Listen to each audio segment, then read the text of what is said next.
What's up, YouTube? It's your boy, TheDreadMan is back, and I ain't made a hip-hop related topic for y'all in a while, and I found the perfect one to make one about. And believe it or not, this video was stemming from the idea that me and my friend was talking about.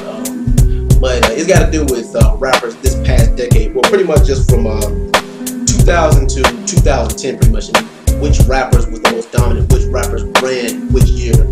Now, this ain't got to do with just record sales or just popularity, or whatever. This has to do with, of course, lyrics. This has to do with, of course, relevance. It has to do with featured artists, who was most popular at the time, their flow, pretty much overall. And there might be more than one rapper per category one year.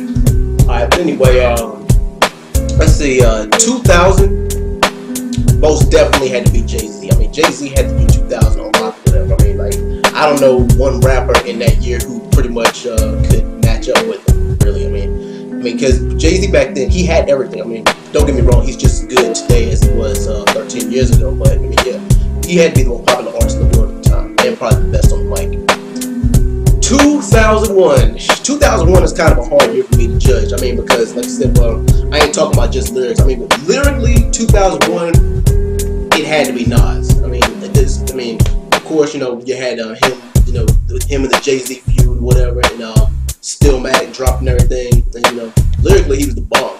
But as far as relevance and popularity, I'm gonna get a little bit of flack for this one, but Ja Rule had 2001 on lock as far as being popular. I mean, because he was in that transition of hip hop and R&B and pop. He did a little bit of everything, so he was in that little area. I guess you could say he's like the modern day Drake or whatever. Or I guess back then he was like 2001 Drake or whatever. But anyway, moving on. 2002, it had to be Eminem. Eminem was, 2002 was Eminem's year. I mean, cause come on, I mean, he had the Marshall Mathers LP, the Eminem Show. He had won like 5 or 6 different awards for Rapper of the Year, and he was feuding with Cannabis and Benzino at the time. Yeah, he blew the both of them out of the water. But yeah, 2002 had no on to Eminem.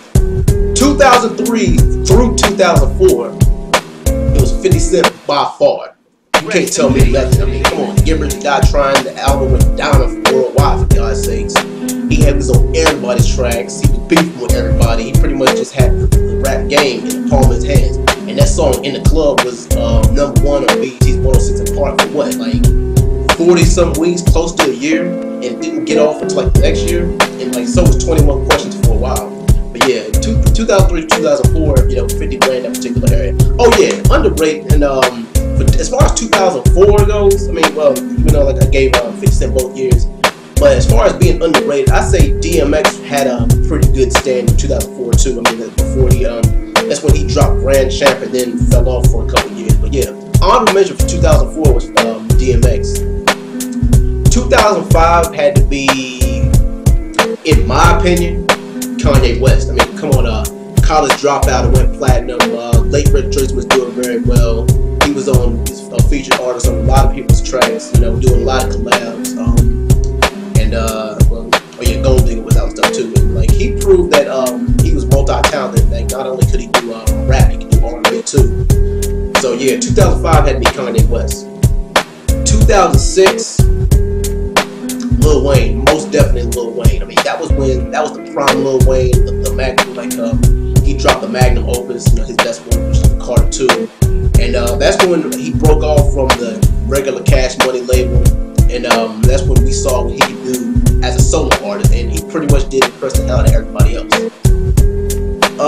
2007, T.I. by far. T.I. was the king. Well, I mean, come on. He dropped the album called King in 2006, and then he came out with T.I. T.I.P. in 2007.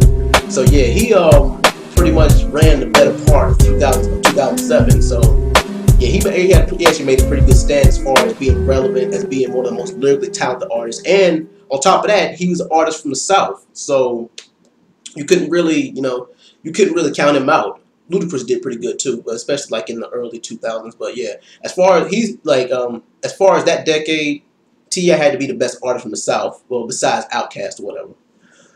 2008. 2008 was kind of all over the place. You could really give that to anybody, but as far as relevance or whatever, I'd have to give that to Lil Wayne again. You know, the Carter 3 dropped. He was everywhere.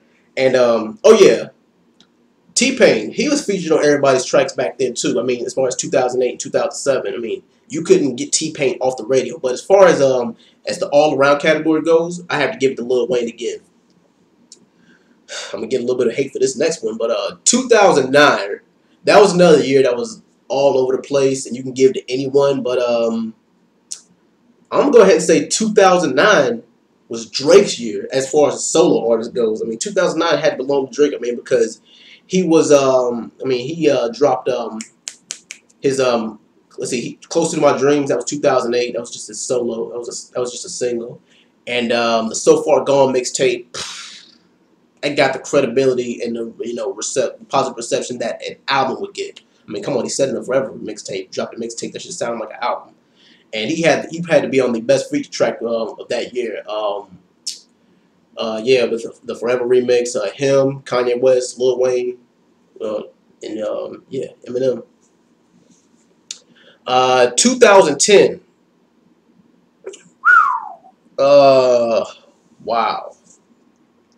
2010 kind of has to be the hardest year on this one to judge. I mean, Lil Wayne came out with I Am Not a Human Being. Drake's album Take Care came out. Eminem came out with Recovery, which was very, very good. It did a lot of good numbers. 50 Cent came out with Before I Self-Destruct, even though that album to me was not that good. I can't choose for 2010, guys. I'm sorry, I can't choose for 2010. Y'all gonna have to choose that year for me.